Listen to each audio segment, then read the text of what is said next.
Very good morning guys, स्वागत है आप सभी का हमारे YouTube चैनल में। सो गाइस, पिछले क्लासेस में हमने जाना किस तरीके से हड़प्पन सिविलाइजेशन एस्टैब्लिश हुई, किस तरीके से लोग नोमैड बने, नोमैड से फिर उनकी लाइफ जो है विलेजेस की तरफ शिफ्ट हुई, वो छोटे विलेजेस किस तरीके से बड़े विलेजेस में कन्वर्ट हुए और फिर वो बड़े विलेजेस टाउन में कन्वर्ट हुए। उसके बाद फिर आई सिविलाइजेशन, जहां पर लोग सभ्य तरीके से रहने लगे, वहां पर घर बनने लगे, ऑक्यूपेशंस बहुत ज्यादा होने लगे। उसके आगे से अब हमें हड़प्पन सिविलाइजेशन के एनवायरमेंट के बारे में, उनके रिलीजन के बारे में, इन सभी चीजों को आज की क्लास में डिस्कस करना था। सो गाइस, आज के अपने इस क्लास में हम आगे की जो चीजें हैं उसको कंटिन्यू करेंगे। पार्ट 2 है ये आपका, चैप्टर 2 क्लास 6 का, man takes to settle life the cities. ठीक है, तो भाई अगर आप किसी भी एग्जाम की प्रिपरेशन कर रहे हैं जहां पर हिस्ट्री से सवाल आते हैं तो आप इस सेशन में बैठ सकते हैं बेटा। ठीक है, और आपका अगर ऐसा कोई भी फ्रेंड है जो कि किसी भी एग्जाम की प्रिपरेशन कर रहा है, उसके साथ सेशन का लिंक शेयर कर दिया। अगर नहीं भी कर रहा है तो भी कर दो, हिस्ट्री पढ़ लेगा तो कुछ बुरा नहीं हो जाएगा। ठीक है, सो गाइस, स्टार्ट करने से पहले मैं हूं आशुतोष सिंह, और आप देखते रहिए लास्ट तक, बहुत सी चीजें बेटा सेशन में आपको सीखने को मिलेंगी। ठीक है, चलिए तो एक बार कमेंट करके बता दीजिए भाई ऑडियो वीडियो क्लियर है, सारे बच्चे आ चुके हैं, फिर हम स्टार्ट करें अपने सेशन को। कमेंट करके बता दो भाई कैसे हो सारे लोग, बढ़िया, ऑल गुड, ऑल राइट। तो कल तक की क्लास में हमने जान लिया था बेटा, यहां पर भाई तुम लोग कमेंट क्यों नहीं करते, मैं समझ नहीं पाता हूं यार। तुम्हारे लिए इतना मतलब मेहनत करो और तुम लोग कमेंट करने में तुम लोग को पता नहीं क्या लगता है, जैसे कि किसी ने 1-1.5 करोड़ रुपए मांग लिया तुमसे, कमेंट नहीं होते तुमसे। चलिए, तो बेटा इन्वायरमेंट की आज हम बात करने वाले थे। एक्चुअल में था क्या, अभी जो हमारा इंडिया है इस टाइम पे, और उस टाइम पे इंडिया हमारा कैसा था, तो ये प्रेजेंट पाकिस्तान वाला जो एरिया है वो भी उस टाइम पे इंडिया के अंदर ही आता था। तो वहां पर क्या था, वहां पर क्या था, वो पूरा का पूरा जो एरिया था ना, ये फॉरेस्ट से कवर था, हर तरीके से फॉरेस्ट से ये एरिया कवर्ड हुआ करता था। और इस टाइम पे जो आपको राजस्थान वाला और सिंध वाला एरिया जो रेगिस्तान दिखता है, उस टाइम पे रेगिस्तान नहीं था। मतलब सर, तो रेगिस्तान नहीं था मतलब यहां पर लोग रहते थे। रेगिस्तान बाद में बना, कोई नेचुरल कैलेमिटीज हुई होंगी जिसकी वजह से सर्कमस्टांसेस चेंज हो गए और राजस्थान रेगिस्तान में कन्वर्ट हो गया, लेकिन पहले ये डेजर्ट नहीं हुआ करता था। ठीक है, जैसे कि आज आपको यहां पर देखने को मिल जाता है। अच्छा ठीक है, अब यहां पर ये लोग कुछ जंगली जानवरों को जानते थे, मतलब कुछ ऐसे जानवर थे, कुछ ऐसे एनिमल्स थे जो कि इंडस वैली सिविलाइजेशन के पीपल्स को नोन थे। यहां से सवाल बनता है, तो इन चीजों को आप ध्यान रखिएगा। अब वो जानवर कौन कौन से थे, टाइगर, एलिफेंट, राइनोसॉरस। ठीक है सर, ये तो जानवर इनको नोन थे जो जंगली जानवर थे। उसके अलावा यहां पर टिम्बर जो है, आपको अभी मैंने बताया कि यहाँ पे फॉरेस्ट से कवर था ये पूरी तरीके से। जब फॉरेस्ट से कवर था तो जाहिर सी बात है कि वहां पर जंगल है तो लकड़ियां होंगी। अब यहां से ये लोग टिम्बर लेते थे। अब इस टिम्बर का यूज कहां पर किया जाता था, तो उस टाइम पे जो ये लोग बोट्स बनाते थे, उस बोट्स के अंदर इस टिम्बर का यूज किया जाता था। और सिटीज का यहां पर डिस्कवरी हो चुकी है, सिटीज को डिस्कवर किया जा चुका है, सिटीज को आप बना चुके हो। तो यहां पर सिटीज के अंदर जो घर बनाए जाते थे उसमें ब्रिक्स का यूज होता था। अब जब ब्रिक्स का यूज किया जा रहा है तो जाहिर सी बात है भाई, ब्रिक्स को कैसे पकाओगे, तभी तो घर बनाओगे, या फिर ऐसे ही मिट्टी के ऊपर मिट्टी रख दोगे, पकाओगे ना। तो भट्टी के अंदर जब ईंट पकाया जाता था तो वहां पर भी इस टिम्बर का इस्तेमाल किया जाता था। Are you getting it. अब यहां पर ये जो कुछ लोग हैं कीन सोच करके गोल गोल घूमेंगे, बेटा ये वही भट्टी है, वो वाली भट्टी नहीं। जहां पर ब्रिक्स पकाए जाते हैं वो वाली भट्टी, जो कि ब्रिक्स को पकाने के बाद सिटीज के बिल्डिंग्स को बनाने के लिए यूज किया जाता था, वहां पर इनका इस्तेमाल होता था। ओ माय गॉड सर, जी हां। और उसके बाद अगर आप कुछ चीजें और देखो, अब ये लोग सिविलाइज हो चुके हैं, इनको खाने की तो जरूरत होगी। और ये लोग जहां पर इन्होंने अपने सिविलाइजेशन को एस्टैब्लिश किया, वहां की धरती, वहां की जमीन जो है वो बहुत ज्यादा फर्टाइल थी, जिसकी वजह से ये सफिशिएंट मात्रा में बार्ले और वीट को ग्रो करते थे। इनफैक्ट सफिशिएंट से ज्यादा ग्रो करते थे। अच्छा सर, इनको ये भी समझ में आ गया था कि खेतों की जुताई करने के बाद अगर इसके अंदर अगर हम फसल बोते हैं, इरिगेशन करते हैं, कल्टीवेशन करते हैं, तो यहां पर हमें ज्यादा मात्रा में हमें जो भी फूड ग्रेन्स है वो मिलेगा। तो यहां पर फीड्स को प्लव भी किया जाने लगा इरिगेशन के लिए। जो भी रिवर्स थी उसके जरिए यहां पर चैनल्स बना दिए गए। अब देख रहे हो इंसान का दिमाग कितना काम कर रहा है। ये रिवर बह रही है, ठीक है, सपोज ये रिवर बह रही है और इनका फील्ड जो है वो कहीं यहां पर है। अब यहां से इस पानी को यहां कैसे लेके आएंगे? तो इन लोगों ने भाई साहब कई सारे चैनल्स बना दिए ताकि इनके फील्ड में पानी पहुंच सके और ये अच्छे तरीके से ग्रेन्स को अच्छे तरीके से अपने ग्रेन्स को ग्रो कर सके, अपने फसल को ग्रो कर सके। ठीक है, समझ रहे हो चीजों को?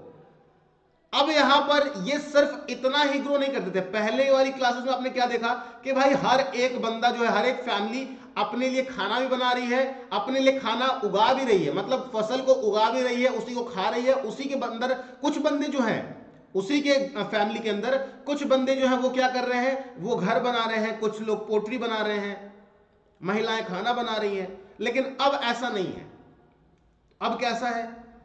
तो अब यहां पर जितना इनकी नीड है, सपोज इतने लैंड में इनका काम चल जाएगा और इनके पास इतना लैंड है, तो इन पूरे में ये फसल उगाएंगे, पूरे एरियाज के अंदर ये फसल अपना ग्रो करेंगे, अपने क्रॉप्स को उगाएंगे और फिर जो सरप्लस ग्रेन्स इनके निकलेंगे, अभी इतने एरिया में तो इनका साल भर का काम चल जाएगा, लेकिन जो ये एक्स्ट्रा इन्होंने ग्रो किया है ये कहां जाएगा? तो ये जाएगा टाउन्स एरिया में, सिटीज में। तो ऐसा आपको अभी लगता है कि सिटी वाले भाई साहब आलसी होते हैं? बेटा ये आलसी आज से नहीं है, ये हमारे इतिहास से ही आलसी रहे हैं, डिपेंडेंट रहे हैं उन विलेजेस के ऊपर, उन फार्मर्स के ऊपर जो कि खाना बनाते हैं।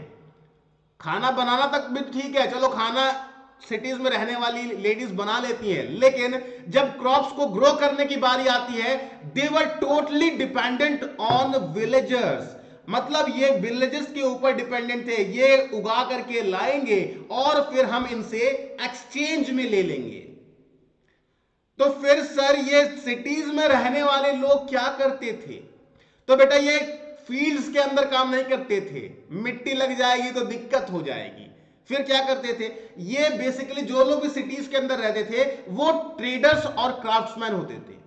मतलब ट्रेडर्स और क्राफ्ट्समैन होते थे, इसका मतलब यह है कि भाई वो कुछ ना कुछ व्यापार करते थे, कुछ ना कुछ एक्सचेंज करते थे, या फिर कुछ ऐसी चीज बनाते थे, हैंडमेड चीजें, लाइक अब भाई कुछ ना कुछ तो बनाते होंगे ना। तो जैसे कि कपड़े बना दिया, बीड्स बना दिए, ऑर्नामेंट्स बना दिए। अब इन सभी चीजों को जब ये बनाया करते थे तो उसके बदले में ये क्या करते थे? विलेजर से जो उनका सरप्लस फूड था उसको एक्सचेंज कर लेते थे। ठीक है, उनको ये क्या करते थे? एक्सचेंज कर लेते थे। अब उसके बाद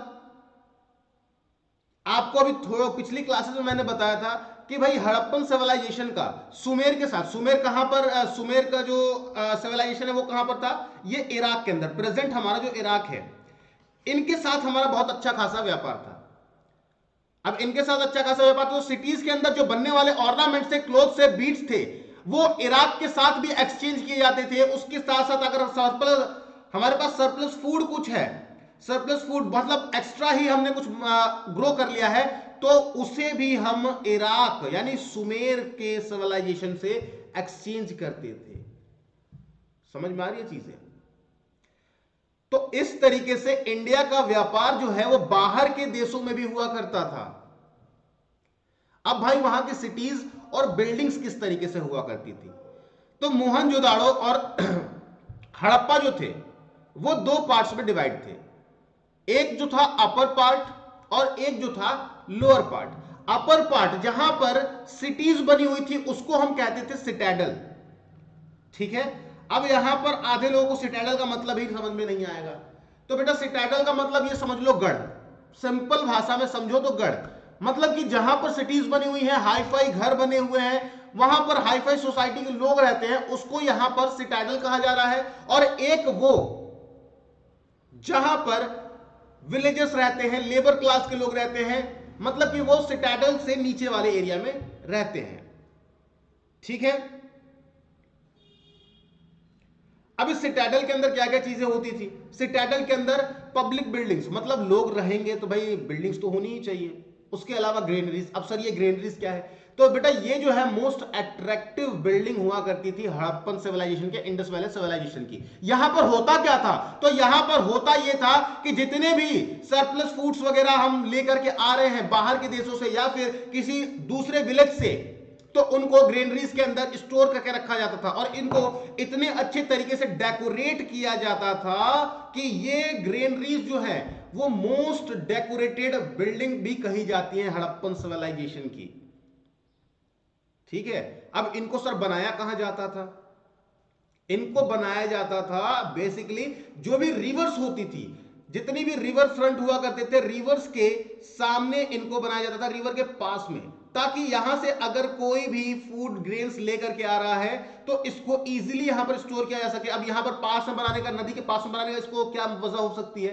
तो इसको नदी के पास में बनाने की वजह यह है कि यहां से अगर हम कुछ भी लेकर के आ रहे हैं तो इजीली स्टोर कर सकते हो, लो कॉस्ट और चीप लेबर, ज्यादा लेबर की भी जरूरत नहीं है आपको। अब यहां पर चीप लेबर के अंदर यहां पर चीजें स्टोर की जा सकती हैं। अब सिटीज का एक दूसरा भी पार्ट था जो कि और भी बड़ा था, वो क्या था? सिटी का लोअर पार्ट। ये तो अपर पार्ट की बात हो गई। अब लोअर पार्ट में कौन कौन रहते थे? लोअर पार्ट में वो लोग रहते थे जो कि प्रोफेशनल वर्क्स करते थे। प्रोफेशनल वर्क्स लाइक जैसे कि जो लोग खेती कर रहे हैं, पोट्रीज तैयार कर रहे हैं, ये सारे लोग क्या रहते, कहां रहते थे? नीचे रहते थे। अभी थोड़ी देर पहले आपको मैंने ग्रेनरीज के बारे में बताया कि इसको बनाया कहां जाता था। इनको बेसिकली ज्यादातर ये रिवर्स के किनारे ही बनाए जाते थे ताकि लो कॉस्ट में, लो चीप लेबर में चीजों को स्टोर कर सके। और ये जो है मोस्ट इंप्रेसिव बिल्डिंग भी मानी जाती है कहां की? ग्रेन आपके इंडस वैली सिविलाइजेशन की। और ये सवाल पूछा भी गया है। जय हिंद। और ये सवाल आपके सीडीएस के एग्जाम में पूछा भी गया है, मोस्ट इंप्रेसिव बिल्डिंग कौन सी मानी जाती है इंडस वैली सिविलाइजेशन की? आधे बच्चे जो हैं वो सिटाडल पे क्लिक करके आए थे। सिटाडल, बेटा सिटाडल के अंदर ग्रेनरीज आता है। सिटाडल तो पूरे एक पोर्शन को कह रहे हैं हम, मतलब जो अपर पार्ट है, अपर सिटी है, उसको हम सिटाडल कह रहे हैं। और सिटाडल के अंदर ही जितनी भी पब्लिक बिल्डिंग्स आती हैं, वर्कशॉप्स आते हैं, ग्रेनरीज आती हैं, ये सब इसके अंदर आते हैं। तो आपसे मोस्ट इंप्रेसिव बिल्डिंग पूछा गया था, बच्चे गलत करके आए थे। लेकिन अब आई होप आपको समझ में आ गया होगा, अब गलत करके नहीं आओगे। एनसीईआरटी कराने का बेसिक पर्पस यही है कि आपको एक एक चीजें पता हो। ठीक है, चलिए आगे बढ़ते हैं। अब इन ग्रेनरीज के अंदर जितने भी अनाज जो बाहर से लेकर के आए जाते थे नदी के जरिए, क्योंकि रिवर जो है वो सबसे इजीएस्ट वे मानी जाती थी, आप ये कह लो ट्रांसपोर्ट करने के लिए, ट्रांसपोर्टेशन का सबसे इजीएस्ट वे। और बोट्स वगैरह बहुत ज्यादा यूज होते थे उस टाइम पे। अब बोट्स के जरिए यहां पर दूसरे शहरों से, दूसरे सिविलाइजेशन से हमारे यहां अगर सरप्लस फूड वो भेज रहे हैं तो वो बोट्स के जरिए भेज रहे हैं। अब हम यहां से, नदी से हमारा दूर है, हमारा घर जो है मेन आपका जो सिटाडल है वो नदी से काफी दूरी पे है, तो आप उसको वहां तक लेके जाओगे तो आपके खर्च में खर्च ज्यादा होगा आपका। इसलिए वहां के लोगों ने क्या किया, नदी के पास में ही ग्रेनरी बना दी। अभी इस टाइम पे भी अगर हमें कहीं से कोई चीज लेकर के आनी है तो हम वेयर हाउसेस बनाते हैं, वर्कशॉप्स बनाते हैं। कोई बड़ी कंपनी, सपोज किसी ने कॉन्ट्रैक्ट फार्मिंग दे रखी है किसी को कि आप मुझे 10,000 टन आलू उगा के दोगे अगले साल। अब वो 10,000 टन आलू क्या एक बार में लेके जा पाएगा? नहीं लेके जा सकता है। तो वो क्या करेगा, वहीं आसपास कहीं क्या करेगा, कोल्ड स्टोरेज बना देगा ताकि उसका आलू जो है किसान ने जो उगाया है वो खराब ना हो। उसके बाद वो थोड़ा थोड़ा लेकर के जाएगा। इससे क्या होगा, उसका पैसा बचेगा। वैसे ही यहां के लोगों ने उस टाइम पे ये दिमाग लगा रखा था और नदियों के किनारे पे इन ग्रेनरीज को बनाया हुआ था। आई होप आपको समझ में आ गया। Clear everyone? क्लियर?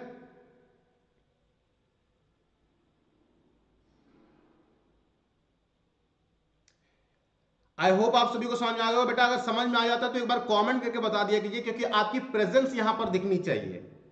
मैं अगर फुल जोश में पढ़ा रहा हूं आपको तो आपका भी जोश दिखना चाहिए क्लास के अंदर। थोड़ा सा इंटरेक्शन बनाओ। और ये किताब जो दिख रही है ना बिना पिक्चर वाली, ये बिना पिक्चर वाली किताब अगर एक दिन पढ़ने को बोल दूं तो आधे घंटे भी नहीं पढ़ पाओगे, सो जाओगे। और यहां पर इंटरेस्टिंग वे में जब बताया जाए तो उस चीज को समझिए और थोड़ा सा इंटरेक्शन दिखाओ यार, है ना। चलिए तो बेटा आगे अगर हम बात करें, ठीक है, तो ये तो ग्रेनरीज इन्होंने क्यों बनाई आपको पता चल गया। अब उस ग्रेनरीज के आसपास, अब ग्रेनरीज बनाई है तो ऐसा तो है नहीं कि ग्रेनरीज को बना करके छोड़ दिया अकेले, उसके आसपास बहुत से लोग रहते थे, सद लाइक लेबर क्लास, ऐसे बंदे जो कि आप ये कह लो कि कुछ ना कुछ काम करते थे। छोटे छोटे क्वार्टर्स उनके लिए बनाए गए थे, उनके लिए छोटे छोटे। अब यहां पर ये बड़ी सी ग्रेनरी बना दी गई, अब यहां पर छोटे छोटे क्वार्टर्स हैं जहां पर लेबर क्लास जो है रहते थे। अब लेबर क्लास मतलब कि यहां से जो बोट से आ रहा है ग्रेन्स, उसको उतार के यहां पर रखेंगे और फिर यहां से अगर सिटाडल में लेकर के जाना है तो यहां से ये सिटाडल के अंदर ग्रेन्स को लेकर के जाएंगे। उसके अलावा ऐसे भी लोग रहते थे जो कि मेटल्स के काम किया करते थे, ठीक है, इनको छोटे छोटे क्वार्टर्स दिए गए थे। अब ये तो होगी भाई, यहां पर देख लीजिए एक बार आप लोग, ये हड़प्पन सिविलाइजेशन की तस्वीर है कहीं। अब मोहनजोदाड़ो, ये तो हड़प्पा का हो गया। अब मोहनजोदाड़ो पे जरा सा आ जाइए, मोहनजोदाड़ो पे क्या क्या चीजें थी, ठीक है। अब यहां पर जो मोहनजोदाड़ो का सिटाडल था वो कई सारी बिल्डिंग से मिलकर के बना था। अब सिटाडल है तो ऑब्वियस सी बात है कि भाई बड़ी सिटी है, बड़ी सिटी है तो उसकी घेराबंदी भी होगी। घेराबंदी इन द सेंस, तो बेटा यहां पर ये जो रैम पार्ट आपको दिखा हुआ दिख रहा है, इसका मतलब यह है कि भाई यहां पर घेराबंदी की गई थी चारों तरफ से, मतलब कि आपका ये मोहनजोदाड़ो है और ये मोहनजोदाड़ो का एरिया है, ठीक है। अब यहां पर कई सारी बिल्डिंग्स भी थी।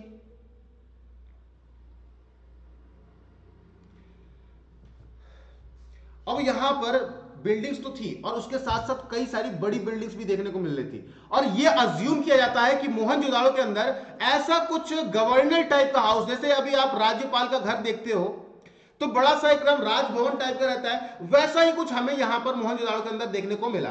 अब मोहनजोदाड़ो के अंदर जब ये चीजें देखने को मिली तो यहां पर हमें यह समझ में आया कि भाई यहां पर राजा महाराजा हो सकते हैं या फिर एक ऐसी कमेटी हो सकती है सिटीजन्स की जो कि मोहनजोदाड़ो के अंदर रूल किया करती थी। हालांकि ये चीजें अभी तक क्लियर नहीं है कि मोहनजोदाड़ो के अंदर गवर्नर रूल था, राजा कोई रूल करता था या फिर कुछ और ही तरीके का था या फिर कोई रूल नहीं करता था। ये चीजें अभी तक क्लियर नहीं है। लेकिन मोहनजोदाड़ो का जो सिटाडल है वो सबसे ज्यादा अगर किसी चीज के लिए जाना जाता है तो वो जाना जाता है ग्रेट बात के लिए। एक बहुत ही बड़ा सा स्विमिंग पूल देखने को मिला। हाँ स्विमिंग पूल तो बेटा आज ब्लू है, पानी पानी बिल्कुल भी नहीं होने वाला है क्योंकि ये सिटाडल अभी सूख चुका है, ठीक है। तो ये सिटाडल जो है अभी तक सूख चुका है। तो यहां पर ये जो सिटाडल देखने को मिला, सिटाडल के अंदर जो ग्रेट बात देखने को मिला, इसका पर्पस तो अभी तक लोगों को समझ में नहीं आया। कुछ लोग अज्यूम करते हैं कि यहां पर पूजा हुआ करती थी या फिर यहां पर बड़े बड़े लोग जो हैं, बड़े घराने के जो लोग हैं वो आकर के यहां पर नहाया करते थे, स्विम किया करते थे। लेकिन इसका एक्चुअल पर्पस क्या था ये आज तक हमारे हिस्टोरियंस को नहीं पता, और जब उन्हें नहीं पता तो हमें भी नहीं पता। हमें भी वही पता है जो कि हमें बताया गया है। Clear everyone? आई होप समझ में आ गया होगा आपको। क्लियर? एक बार कमेंट कर दीजिए बेटा, अगर समझ में आ गई हैं चीजें तो एक बार कमेंट करने में आपको क्या जा रहा है। चलिए आगे बात करते हैं। वहां पर भाई हाउसेस किस तरीके के हुआ करते थे। जो लोअर सिटी थी मोहनजोदाड़ो की, वो बहुत ही अच्छे तरीके से उसको प्लान किया गया था। उसके जो स्ट्रीट्स थे, गलियां जो थी, यहां पर देखिए एक बार शकल देख लो यहां पर। अब ये मोहनजोदाड़ो जो है उस टाइम के इससे जो आपको अवशेष मिले हैं, एविडेंसेस मिले हैं, उससे हमें यहां पर चीजें देखने को मिले। ये देख लो, ये स्ट्रीट्स हैं, यहाँ की ये स्ट्रीट्स हैं, देख रहे हो उस टाइम में भी कितने अच्छे तरीके से यहाँ पर स्ट्रीट्स वगैरह डिजाइन की गई थी। यहाँ पर ये देख लीजिए इस तरीके से वहां पर स्ट्रीट्स बनाई गई थी, ठीक है। अब 90 डिग्री पे ये स्ट्रीट्स देखने को मिलते, मतलब एकदम सीधा है। और यहां पर अगर आपको कोई मुड़ना है तो इस तरीके से कोई बड़े बड़े चौराहे वहां पर देखने को मिले हमें, जो एविडेंसेस हमें मिले हैं वहां की साइड से। और ये आज के टाइम पे भी अगर आप विलेजेस के अंदर चले जाओगे तो शायद आपको 10 मीटर लंबी 10 मीटर चौड़ी सड़क आपको देखने को मिल जाए, लेकिन ज्यादातर नहीं देखने को मिलती है। उस टाइम पे भी यहां पर 10 मीटर चौड़ी सड़क हुआ करती थी, जैसे कि आजकल हमारे मॉडर्न सिटीज के अंदर होती है। कहां पर, अगर आप मुंबई चले जाओ, दिल्ली चले जाओ, नोएडा चले जाओ, चंडीगढ़ पंजाब चले जाओ, मुंबई में चले जाओ, तो वहां पर आपको बड़े बड़े सड़क देखने को मिलेंगे। और उस टाइम पर यहां पर ऐसे स्ट्रीट्स को बनाया गया था। समझ सकते हो कि लोग किस लेवल तक सोच रहे थे। तो आज ये जो सड़क बनाने की चीजें स्टार्ट हुई हैं, जो लंबे लंबे सड़क बनाने हैं, चौड़े सड़क बनने चाहिए, डिवाइडर होना चाहिए, ये सारी चीजें आज हमारे दिमाग में आ रही हैं। ऐसा कोई नई चीज नहीं है, क्योंकि ये पहले से ही हमारे पूर्वज करके जा चुके हैं। वहां पर जो घर बनने हुए थे, यहां पर देख लीजिए आप, जरा सा अगर ध्यान से देख रहे हो तो यहां पर कुछ ईंट टाइप का दिखाई दे रहा है, ब्रिक्स, ईंट टाइप कुछ दिखाई दे रहा है। ये देख लो, ईंटों की दीवार बनी हुई है, मोटे मोटे ईंटों की दीवार बनाई जा रही है। तो यहां पर ये लोग जो दीवार बनाया करते थे, जो घर बनाया करते थे, वो पके हुए ईंट से बनता था और बहुत ज्यादा मोटा और मजबूत दीवार बनाते थे। ये ऐसा नहीं है कि भाई अभी सिंगल एक लाइन खड़ी कर दी ईंट की, प्लास्टर कर दिया, काम खत्म। उस टाइम पे मोटी मोटी दीवारें बनाई जाती थी, उसके अलावा उसको प्लास्टर और कलर तक किया जाता था। आज भी हम अपने घरों को बनवाते हैं तो प्लास्टर करवाते हैं, कलर करवाते हैं, लेकिन उस टाइम पे भी लोग ये ऐसा काम किया करते थे। और उस टाइम पे, आज हम अपना छत को अगर देखें तो हमारा छत फ्लैट है। उस टाइम पे लोग अज्यूम भी नहीं कर सकते, मतलब सोच भी नहीं सकते थे कि घरों को, सोच भी नहीं सकते कि घरों का फ्लैट, जो छत है वो फ्लैट हो सकता था। डबल स्टोरीज घर देखने को मिले। तो वहां के लोगों ने भाई छत जो है फ्लैट तरीके से छत अपनी बना रखी थी। अब वहां पर बहुत कम दरवाजे, ठीक है, बहुत कम दरवाजे और खिड़कियां देखने को मिली, जो कि रेयरली बनी हुई किस चीज से थी, वो बनी हुई थी वुडन से। वुडन विंडोज और डोर्स हमें देखने को वहां पर मिलते हैं। ठीक है, अब किचन के अंदर फायर प्लेस भी था। फायर प्लेस, भाई खाना जहां पकेगा, जरा देख लीजिए एक बार, यहां पर दिखा देते हैं। इसमें मैंने पिक्चर डाली तो थी यार, दिख नहीं रहा है। किचन के अंदर फायर प्लेस वाली दिख नहीं रही, चलो कोई बात नहीं है। किचन के अंदर बेटा वहां पर फायर प्लेस हुआ करता था, जहां पर लोग क्या करते थे भाई, खाना पकाया, मतलब चिमनी टाइप समझ लो आप, खाना पकाने के लिए, खाना पकाने के बाद जो धुआं बाहर निकालने के लिए। उसके अलावा लार्ज जार्स, बड़े बड़े जार्स हुआ करते थे, जिसमें के अंदर आप ग्रेन्स को, ऑयल्स को स्टोर करके रख सकते हो। आज भी अगर आप किचन के अंदर जाओगे तो ग्रेन्स को स्टोर करने के लिए बड़े बड़े ड्रम्स रखे जाते हैं किचन के अंदर। आपको ऑयल्स रखना है तो आप उसके लिए बॉटल्स लेकर के आते हो, आपको कुछ और भी चीजें स्टोर करनी है तो उसके लिए अलग जार्स लेकर के आते हो। उसी तरीके से यहां पर मिट्टी से बने हुए कई सारे जार्स देखने को मिले, जिसके अंदर वो ग्रेन्स को स्टोर किया करते थे। ठीक है, अब यहां पर हमें मॉडर्न सिटीज के अंदर यहां पर देखने को मिलता, मतलब ये टोटली मॉडर्न। और उसी घर के अंदर एक साइड में वॉशरूम हुआ करता था, जहां पर लोग नहाने जाया करते थे, या फिर जो भी चीजें होती थी। बाथरूम भी बिल्ड किया गया था, जो कि अच्छे तरीके से किस चीज से मिला हुआ था भाई, ड्रेन से, मतलब वहां पर ड्रेनेज सिस्टम भी था, नालियां भी थी। और नालियां ऐसी वैसी नहीं, नालियां एकदम प्रॉपर तरीके से बनाई गई। और उसके अलावा जो नालियां बनाई गई थी, उसको स्लैब से उसको ढका भी जाता था, ताकि उसको क्लीन किया जा सके, वो क्लीन रह सके और उस नाली की गंदगी बाहर ना आए। इसलिए इस नाली को उन लोगों ने जब बनाया था तो इसके नीचे ईंट्स वगैरह लगा रखी थी, ईंट के ऊपर इसको बनाया गया था और उसके ऊपर से स्लैब्स डाल करके इसको कवर किया गया, ताकि सिटी के अंदर गंदगी ना फैले। Clear everyone? ठीक है, इस तरीके से चीजों ने वहां के लोगों ने इस तरीके से चीजों को अच्छी तरीके से डिजाइन कर रखा था। इतना ज्यादा वहां पे लोग सोचते थे। ठीक है, चलिए अब आगे अगर हम बात करें तो बेटा ये लोग खाते क्या थे? तो खाते बेटा ये लोग वही थे जो हम लोग खाते हैं, लेकिन उस टाइम पे इतने एडवांस नहीं थे। चिकन चिल्ली और chicken paneer, chilli chicken chilli paneer नहीं मिलता था, और ना ही आपको मटन रोगान जोश मिलेगा। यहां पर लोग जो हैं वीट ग्रो करते थे, उससे फ्लोर बनाते थे, और उस फ्लोर की चपाती ब्रेड्स वगैरह बना करके ये खाया करते थे। पोमोग्रेनेट और बनानास जो थे, ये इनके बहुत ही ज्यादा मोस्ट लव्ड फूड्स वगैरह थे। मतलब ऐसे कुछ लोग कहते नहीं है आई लव एप्पल, तो भाई इस तरीके से इनको पोमोग्रेनेट और बनानास बहुत ज्यादा पसंद थे। उस टाइम पे मीट और फिशेस वगैरह भी खाई जाती थी। अब इनके सर कपड़े किस तरीके से हुआ करते थे? तो कपड़े जो है इनके कुछ बेटा इस तरीके से होते थे कि महिलाएं जो है, ठीक है, वो घर के अंदर एक छोटा सा कपड़ा टाइप का लपेट के रखती थी, और उसके अलावा अगर हम मेंस की बात करें तो वो एक बड़ा कपड़ा जो है अपने शरीर पे लपेट के रखते थे इस तरीके से। उसके अलावा लोग जो है वहां के ऑर्नामेंट्स के बहुत ज्यादा फैन थे, उनको बहुत ज्यादा ऑर्नामेंट्स पसंद थे। तो कुछ लोग जो है वो सेल्स और बोन से बने हुए ऑर्नामेंट्स पहनते थे, और जो लोग बहुत ज्यादा रिच थे वो लोग गोल्ड और सिल्वर से बने हुए ऑर्नामेंट्स पहनते थे। ठीक है सर। अब भाई जाहिर सी बात है, अमीर है तो कुछ फर्क तो होना चाहिए ना। तो ये गरीबी और अमीरी वाला सीन आज कोई नया नहीं आया है। प्रेजेंट टाइम में अगर आप देख रहे हो कि वो गरीब है मैं अमीर हूं, तो ये चीज कोई नई चीज नहीं आया है, ये चीज पहले से ही चली आ रही थी। तो महिलाएं जो है उस टाइम पे नेकलेस ब्रेसलेट्स वगैरह पहना करती थी, और ये जो ऑर्नामेंट्स हैं वो स्पेशली बने होते थे इस सेल्स और बोन से। और उसके अलावा जो लोग रिच हुआ करते थे वो लोग गोल्ड और सिल्वर से बने हुए ऑर्नामेंट्स भी पहनते थे। उसके अलावा हमें कुछ वहां पे टॉयज भी देखने को मिले हैं, जैसे कि इक्कास, यहां पर देख लीजिए, ये कुछ टॉयज, मिट्टी से बने हुए टॉयज हमें देखने को मिले, जिससे हमें ये पता लगता है कि वहां के बच्चों के लिए, बच्चों के खेलने के लिए आपको इस तरीके के टॉयज बनाए जाते थे। ये इक्कास देखने को मिला हमें, एविडेंसेस जो साइट से हमें मिले हैं। ठीक है, तो इस तरीके से यहां पर बच्चों के लिए टॉयज भी हुआ करते थे। ऑक्यूपेशन जो था वो क्या था? ऑक्यूपेशन के अंदर ये लोग क्या करते थे? कपड़ा बनाना सीख चुके थे। अब भाई कॉटन को सिलना, उसके अलावा वुल जो है, ऊनी कपड़े सिलना, कॉटन के कपड़े सिलना, इन सभी चीजों का इनका ऑक्यूपेशन था। ठीक है,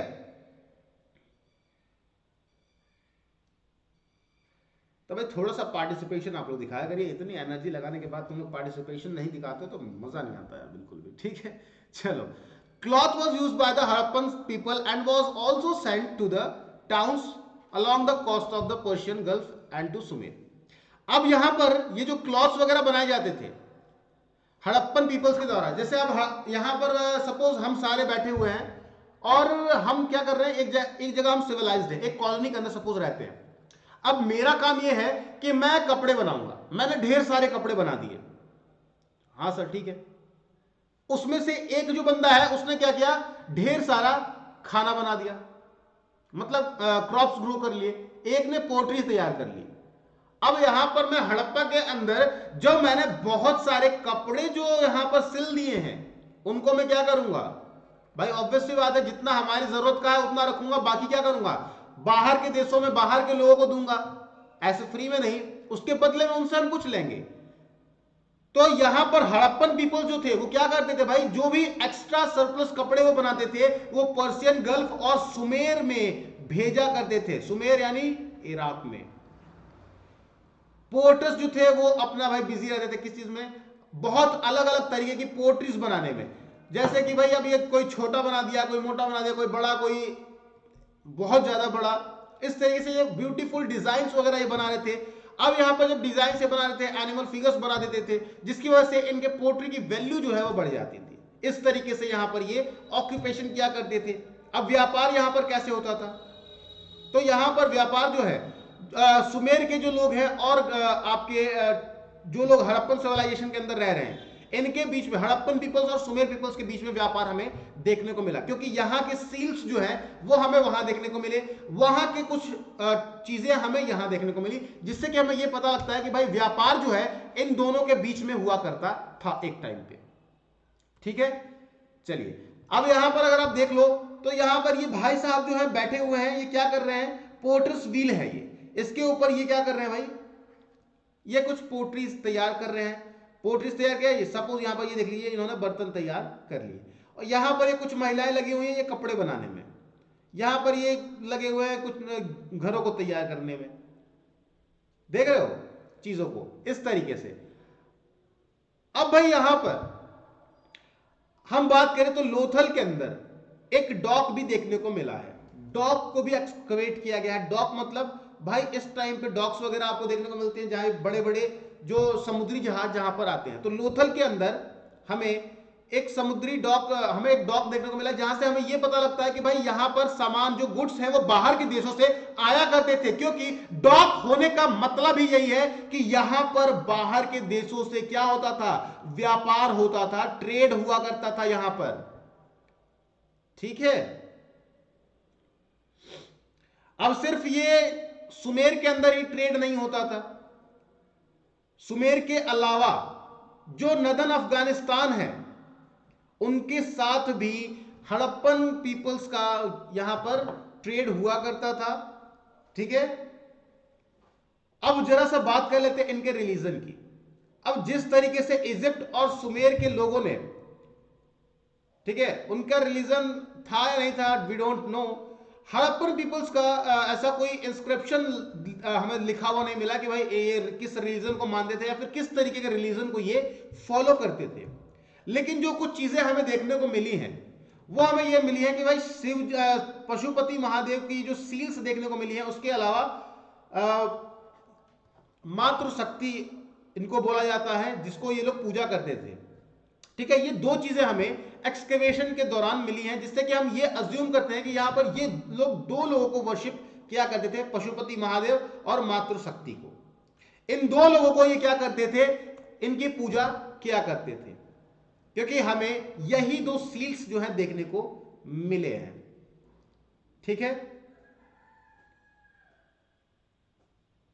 उसके अलावा यहां पर लोग जब मरते थे तो उनका क्या होता था, तो ऐसा देखने को मिला कि जो कुछ ग्रेव्स भी हमें एक्सकेवेशन के दौरान मिली हैं। जब ग्रेव्स एक्सकेवेशन के दौरान मिली तो उसके अंदर हमें यह देखने को मिला कि भाई कुछ लोग जो है अपने चाहने वालों को, अपने लोगों को क्या करते थे, वो ग्रेव के अंदर दफना देते थे और कुछ लोग उनको जला देते थे। तो यहां पर ग्रेव्स वगैरह भी हमें देखने को मिली है। तो मतलब रिचुअल्स वगैरह तो यहां पर हुआ करते थे। और अगर रिलीजन की हम बात करें तो ये दो लोगों को मानते थे, ऐसा हमें देखने को मिलता है। ठीक है, अब भाई यहां पर हड़प्पन सिविलाइजेशन का फॉल कैसे हुआ, कैसे हड़प्पन सिविलाइजेशन खत्म हुआ, तो लगभग 1500 बीसी की बात है। ये किस तरीके से खत्म हुआ सिविलाइजेशन, इसका कोई अंदाजा नहीं लगाया जा सकता, लेकिन इसको माना यह जाता है कि यह सिविलाइजेशन जो है ये नेचुरल कैलेमिटीज की वजह से खत्म हुआ होगा, या फिर कोई महामारी फैल गई होगी। कई तरीके की महामारियां फैलती थी।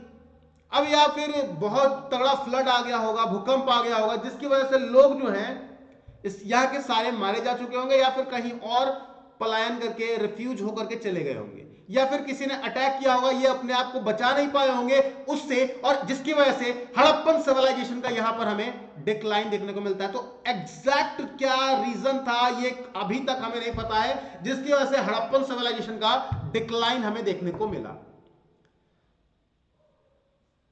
समझ रहे हो?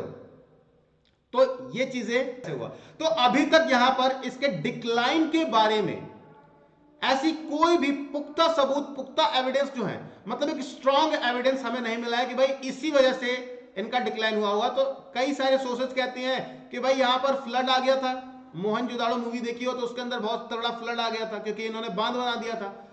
अब यहां पर कुछ लोग कहते हैं कि फ्लड आ गया था, कुछ लोग कहते हैं भूकंप आया होगा, कुछ लोग कहते हैं कि भाई इनके ऊपर किसी ने अटैक किया होगा, ये अपने आप को बचा नहीं पाए होंगे, जिसकी वजह से इनका डिक्लाइन देखने को मिला। उसके अलावा भी बहुत लोग कुछ कहते हैं, जैसे कि क्या सर, कोई महामारी फैल गई होगी, इनके पास मेडिसिन नहीं होंगे, इनके पास इक्विपमेंट्स नहीं होंगे जिससे कि अपने लोगों को बचा पाए, और जिसकी वजह से कई हजारों लोगों की यहां पर डेथ हो गई, और ये हड़प्पन सिविलाइजेशन का यहां पर हमें डिक्लाइन देखने को मिला। तो बेटा आज आपका सेकंड चैप्टर कंप्लीट हो गया। कल से हम स्टार्ट करेंगे थर्ड चैप्टर, जिसमें हम पढ़ेंगे वैदिक एरा के बारे में। ठीक है, तो बेटा सेशन अगर पसंद आया होगा तो लाइक कर देना, शेयर कर देना, और सब्सक्राइब करना बिल्कुल मत भूलना चैनल पे। अगर आप नए हो तो कमेंट करके रिव्यू जरूर दीजिएगा, चैनल आपको सेशन कैसा लगा। जो भी बच्चे नए हैं, ये मेरा टेलीग्राम चैनल है गाइस, unacademy@आशुतोष, इसको जाकर के आप ज्वाइन कर सकते हो, लिंक आपको डिस्क्रिप्शन बॉक्स के अंदर मिल जाएगा। ठीक है, जो भी बच्चे मुझसे सोशल नेटवर्किंग पे कनेक्ट होना चाहते हैं, ये मेरा इंस्टाग्राम अकाउंट है, यहां पर आप मुझे जाकर के फॉलो कर सकते हो, और जो भी आपकी क्वेरीज है किसी भी एग्जाम से रिलेटेड, वो मुझे आप डायरेक्ट मैसेज करके पूछ सकते हैं। ठीक है गाइस, चलिए मिलते हैं शाम को, जिसमें हम स्टार्ट करेंगे chapter 3 Vedic era. So guys till then take care, bye bye, Jai Hind.